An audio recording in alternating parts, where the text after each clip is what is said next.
upbeat, intriguing music starts and fades slightly to the background. What if I told you that the entire fate of World War II, the future of Europe and perhaps the world, was decided not in the halls of power, but on the frozen, unforgiving plains of Eastern Europe? We often hear about D-Day, Pearl Harbor, or the Battle of Britain. But there was another battle, a brutal, sprawling, city-devouring conflict that became the true turning point of the war. This wasn't just a battle, it was a meat grinder, a clash of ideologies fought street by street, room by room. This is the story of the Battle of Stalingrad. By the summer of 1942, Hitler's war machine seemed unstoppable. Most of Europe was under his boot, and his armies were driving deep into the Soviet Union. His goal was twofold: capture the rich oil fields of the Caucasus and seize the city that bore the name of his arch-nemesis, Joseph Stalin. Taking Stalingrad would be a massive strategic and propaganda victory. The German Sixth Army, a veteran force of over 250,000 soldiers, confident and battle-hardened, was tasked with its capture. They expected it to be a swift, decisive victory. They couldn't have been more wrong. Initially, the German advance was terrifyingly effective. The Luftwaffe, Germany's air force, bombed the city relentlessly, turning it into a sea of fire and rubble. Over 40,000 civilians died in the first week of bombing alone. The German soldiers pushed into the city, believing the fight was nearly over. But the Soviets, under the direct orders of Stalin, not one step back, refused to yield. The ruins of the city, which should have been a tomb, became their fortress. Every bombed-out apartment building, every rubble-strewn factory, every sewer tunnel became a defended position. This is where the nature of the war fundamentally changed. The sweeping blitzkrieg tactics that had conquered France were useless here. The fighting became intimate and horrifyingly personal. It was called Rattenkrieg, Rat War. Soldiers fought with machine guns, grenades, sharpened shovels, and their bare hands. The front line wasn't a neat line on a map. It was the wall between two rooms in a single apartment. Control of the main railway station changed hands 14 times in just 6 days. A single strategic hill, Mamayev Kurgan, was so saturated with metal from bombs and bullets that it reportedly contained between 500 and 1,250 splinters of metal per square meter.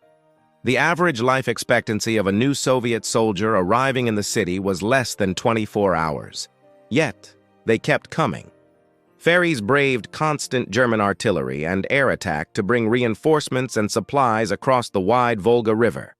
Among these defenders were legendary figures like the sniper Vasily Zaitsev, who became a symbol of Soviet resistance, embodying the individual determination to hold the city at all costs. It was a battle of sheer will. The Germans controlled over 90% of the city at their peak, but they could never stamp out that final, stubborn 10%. The Soviet 62nd Army was hanging on by a thread with their backs to the Volga, but they did not break. While the Germans were bleeding themselves dry in the urban combat of Stalingrad, the Soviet High Command, led by General Georgy Zhukov, was quietly planning something audacious. They were gathering immense reserves, building up powerful new armies to the north and south of the city, completely unbeknownst to the overconfident German command. The Germans were so focused on the prize, the city itself, that they had neglected to properly secure their long, exposed flanks, which were held by their less-equipped Romanian and Italian allies. Then, on November 19, 1942, the trap was sprung. The Soviets launched a massive pincer movement codenamed Operation Uranus. 2 huge Soviet fronts smashed through the weak Romanian armies on the flanks of the Sixth Army. The German commanders were caught completely by surprise. Within just 4 days, the Soviet pincers met at the town of Kalak, snapping the trap shut. The hunters had become the hunted. The entire German Sixth Army, the pride of the Wehrmacht, along with elements of the 4th Panzer Army, nearly 300,000 men, were now encircled, trapped inside a vast pocket, or Kessel, around Stalingrad. Hitler, in his typical refusal to accept reality, forbade any attempt at a breakout. He promised the trapped army that they would be supplied by air, but his Air Force chief, Hermann Göring, had wildly overestimated their capability. The Luftwaffe was simply unable to fly in the required tons of food, fuel, and ammunition each day, especially in the face of the brutal Russian winter and stiffening Soviet air defenses. Inside the pocket, conditions became a living nightmare. Food ran out. Ammunition was scarce. The soldiers, dressed in summer uniforms, began to freeze to death as temperatures plummeted to minus 30 degrees Celsius. They were starving, freezing, and surrounded. A German relief attempt, Operation Winter Storm, was launched in December to break through the Soviet ring, but it was halted miles from the pocket. The last glimmer of hope for the trapped soldiers vanished. The Soviets began to systematically squeeze the pocket, breaking it down into smaller and smaller pieces. By late January 1943, the end was near. The starving, frost-bitten remnants of the Sixth Army were pushed back into the ruins of the very city they had destroyed. On January 31st, their commander, Friedrich Paulus, who had just been promoted to field marshal by Hitler, a cynical gesture, as no German field marshal had ever surrendered, capitulated. Over the next few days, the remaining 91,000 soldiers surrendered. These men were shadows of the proud soldiers who had arrived months earlier. They were skeletal, broken figures. Of those nearly 300,000 men who were encircled, only about 5,000 would ever see Germany again. The victory at Stalingrad was more than just a military triumph for the Soviet Union. It was a profound psychological blow to the Third Reich. It was their first great, undeniable disaster. The myth of German invincibility was shattered forever.